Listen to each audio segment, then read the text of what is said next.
Sa video na to, tuturuan ko kayo paano mag-solve ng motion in 1D. Take note nga pala, kinematics analyze the positions and motions of objects as a function of time. So that's only note. Now let's go back to the problem. The problem is a truck uniformly make an acceleration of 40 meters per second to 65 meters per second in 4.50 seconds. Now, determine the truck's acceleration including its distance traveled. First, before we go to our given and solve the problem, we need to first make a free body diagram. Kasi kapag gumawa kayo ng free body diagram, mas mapapadali sa inyo na ma-imagine or makita kung ano ang resulta ng inyong isosolve na problem. Tulad nito, halimbawa, isipin nyo na lang ito yung truck.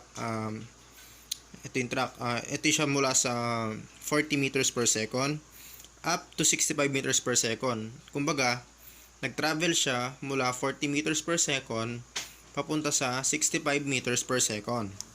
Now, ngayon punta tayo sa given. The given is the initial velocity is equal to 40 meters per second. The final velocity is equal to 65 meters per second. The time is equal to 4.50 seconds. And acceleration is equal to question mark. And xf, which is the distance, is equal to question mark. Meaning, kumbaga hinahanap pa sila. Sila yung mismong hinahanap. Ngayon, punta tayo sa ating formula. Formula 1, which is the final velocity is equal to initial velocity times a plus a times t. Ngayon, punta tayo sa solution. 65 meters per second is equal to 40 meters per second plus a. Bali, a muna ilalagay dyan. Wala muna kayo number na ilalagay kasi wala pa siya specific na nasagot mismo. Di pa kasi siya na solve. Kumbaga parang isosolve pa lang natin. Tapos sa kabila, yung time nga yun 4.50 seconds. Tapos dito naman sa kabila, 65 meters per second. Bali, yung 40 meters per second, naging negative siya kasi nilipat. Tapos, plus A, ala pa rin ilalagay. Ayun pa rin, the same pa rin. Tapos, 4.50 seconds. Bali, kukopihin nyo lang itong dalawang to. Ang maiiba lang ay yung 40 kasi siya yung nilipat, kaya naging negative. And next is 25 meters per second is equal to A, acceleration. And 4.50 seconds. So, yun, kopihin nyo pa rin. Tulad nung dati, ganon. Tapos, kaya naging 25 to, nakuha to dahil sinubtract yung 65 sa 40. 65 minus 40 is equal to 25. Ayan na siya, di ba? 25. Tapos, doon, bali, yung gagawin na natin nun is 25 meters per second divided by 4.50 seconds. Ngayon, pagka na-divide na natin yan, ang lalabas na sagot ay 5.56 meters per second squared. Ngayon, ayan na yung ating acceleration. Nahanap na natin yung acceleration. Ngayon, punta na tayo dun sa isang hinahanap, which sa formula 2 and solution 2 natin, which is the distance traveled. The formula 2 is, ayun nga, xf, distance is equal to vix times t plus 1 half times a, acceleration times t squared. Ngayon, baling gagawin natin is kokopihin lang natin yan. Kumbaga, yung mga words, something like that, papalitan lang natin siya or i-change lang natin siya into numbers. Ngayon, our vi or our initial velocity again is 40 meters per second. Our time is 4.50 seconds, and just copy this, the 1 half, and our acceleration is 5.56 meters per second squared, and our time is 4.50 seconds. We just add 2 there because it is considered as t squared. And after that, simply multiply 40 meters per second into 4.50 seconds, and the answer will be 180 meters. It become meters because there's both second and it's both cancel. That's why it turns to 180 meters. And after that, we will multiply 1 half into 5.56 and 4.50 squared. Don't forget the squared because it's considered on that part wherein it is times squared.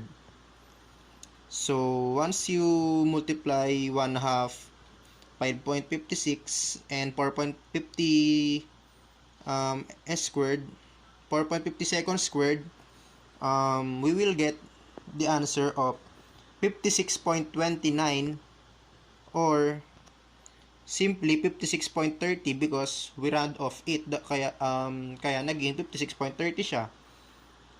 Tapos nun, ayun lang, ipa-plus nyo lang yung 180 sa aking 56.30. Bali yung sagot sa mga minultiply ninyong yan, ayun, ipa-plus nyo lang sila. Tapos ngayon, pag na-plus nyo na yung 180 sa aking 56.30, makukuha nyo na yung distance or yung distance traveled, which is 236.3 meters. So, ayun lang yung para sa motion in 1D natin. And now, we have vector component and resultant. And ang given natin ay 50m and 70 degrees plus 70m and 200 degrees plus 60m and 260 degrees. And ang scale na gagamitin natin ay 1 cm is equal to 10 meters. Now that we make these three vectors, we also need to find the resultant vectors. First thing we need to do is to draw a cross sign first. This is the place where you're going to draw the first cross sign. First, we need to measure the angle which is 70 degree at i-measure ang angle which is 5 centimeters. Then draw an arrowhead. First, you will use the protractor and put the center at it, just like this one, and you will see the measure up there.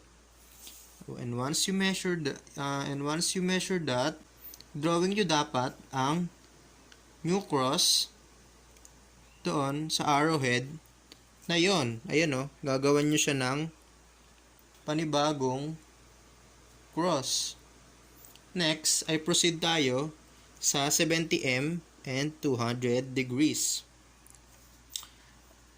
First, we're going to measure 200 degrees sa pamamagitan ng pagbaligtad sa protractor. Ito nakita nyo, nakaharap sa atin. Tapos, ngayon, ibabaligtad natin siya. Bakit natin siya ibabaligtad? Kasi, mataas na yung numbers. Kaya kailangan nating baligtarin.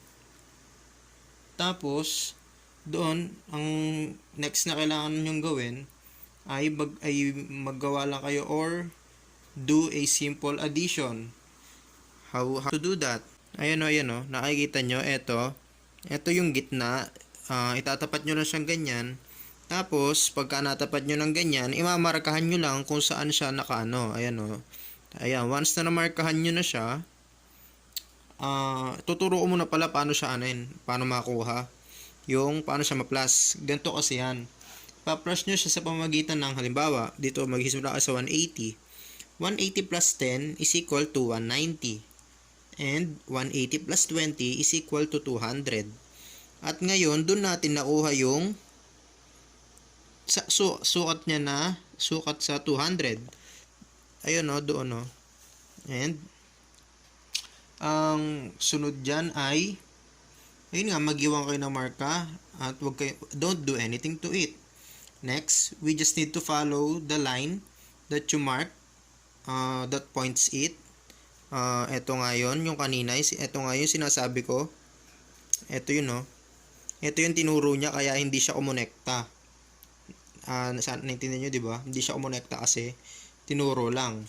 And now, para sa ating last vector, we just need to do the things we do earlier. Ayun nga, i-drawing yung cross doon sa sa arrowhead. Ayan o, tulad nyan, meron kayo na buong cross, nagkonekta na siyang ganyan. Tapos, ayan, may arrow, tapos gagawa nyo ng cross na ganyan.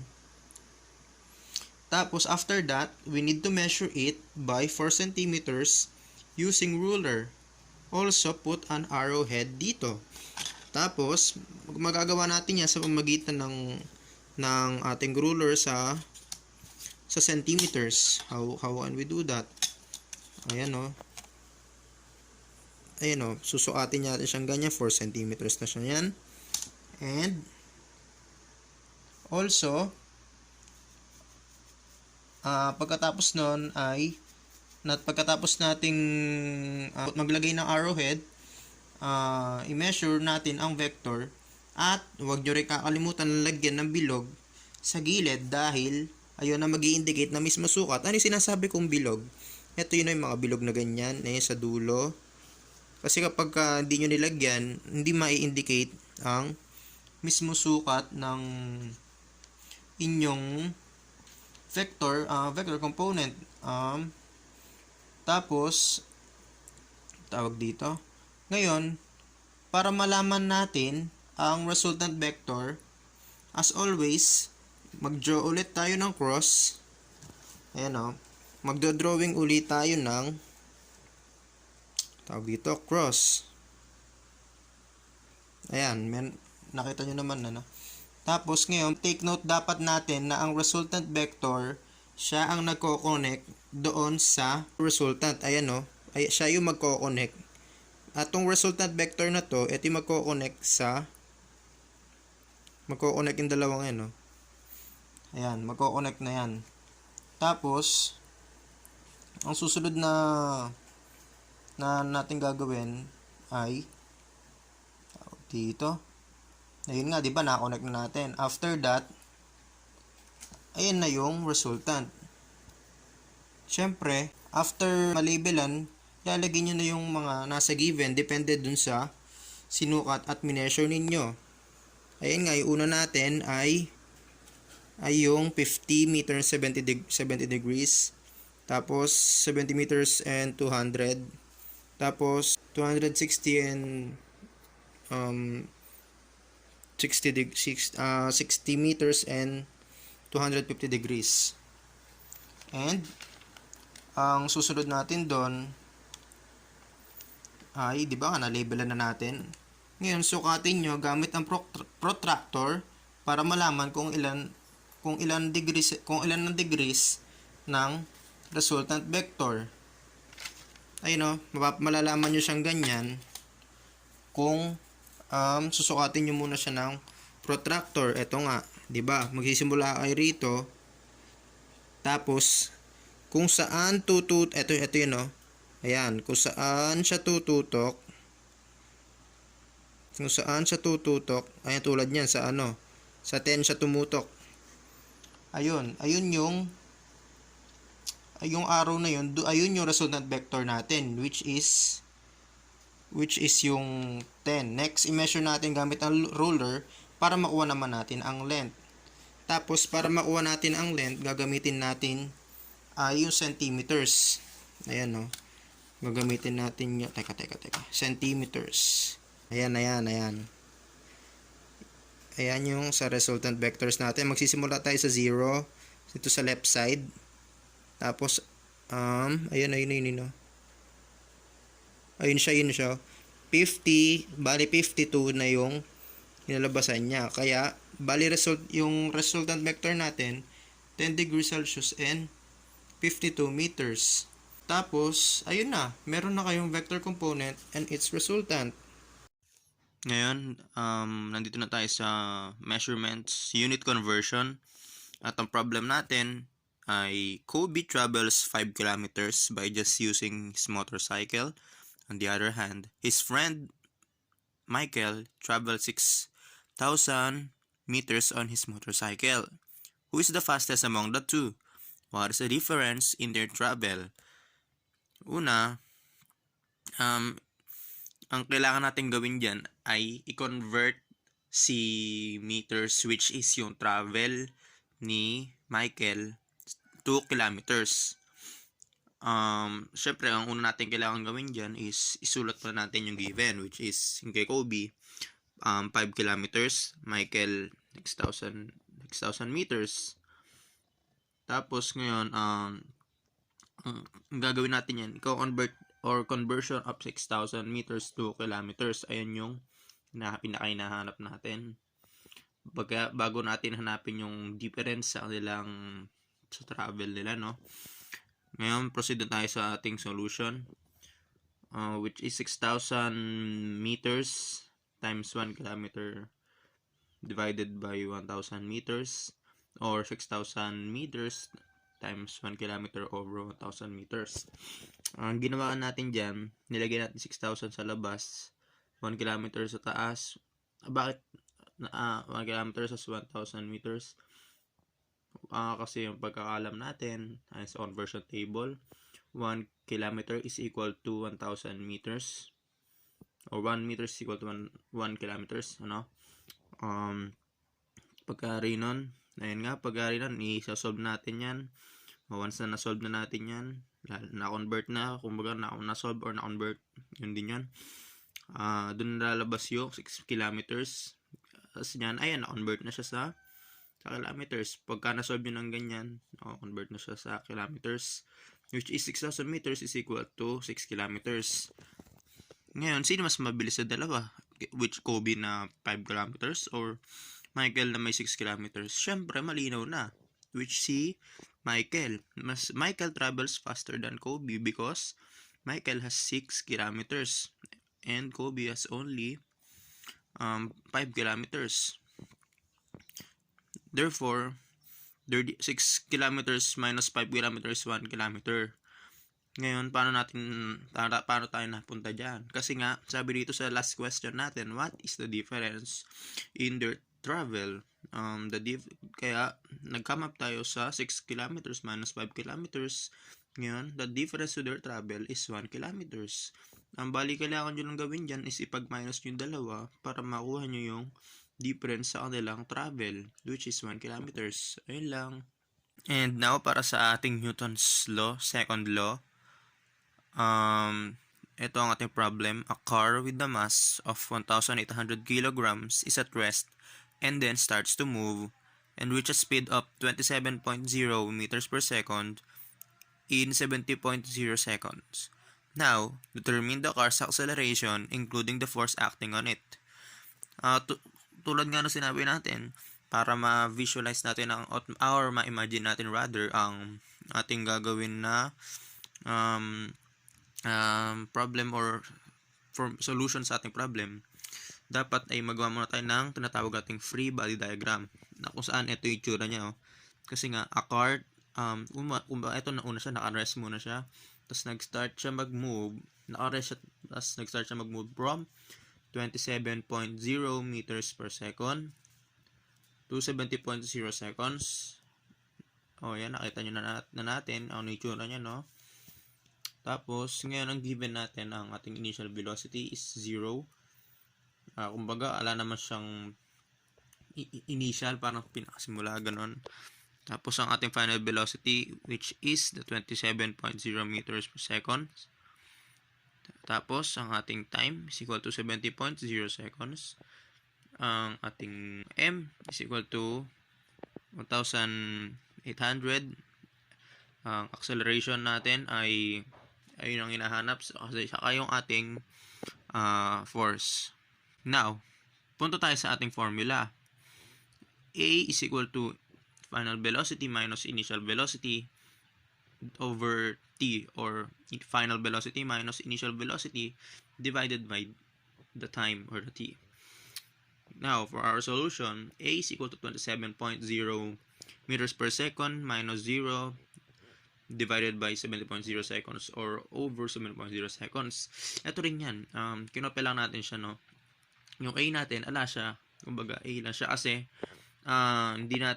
hinayon pa lang yung hinahanap natin. Ngayon, pagka na-divide na natin yan, na-solve na natin, rather, ang lalabas sa sagot natin ay 0.39 meters per second squared. So, ang totoo niyan, lumabas 0.3857 something. Ngayon, naging 0.39 siya kasi ni-round off natin. Tapos, ayun, kilalabasan niya. Ayun yung acceleration, 0.39 meters per second squared, which is or equal to our acceleration.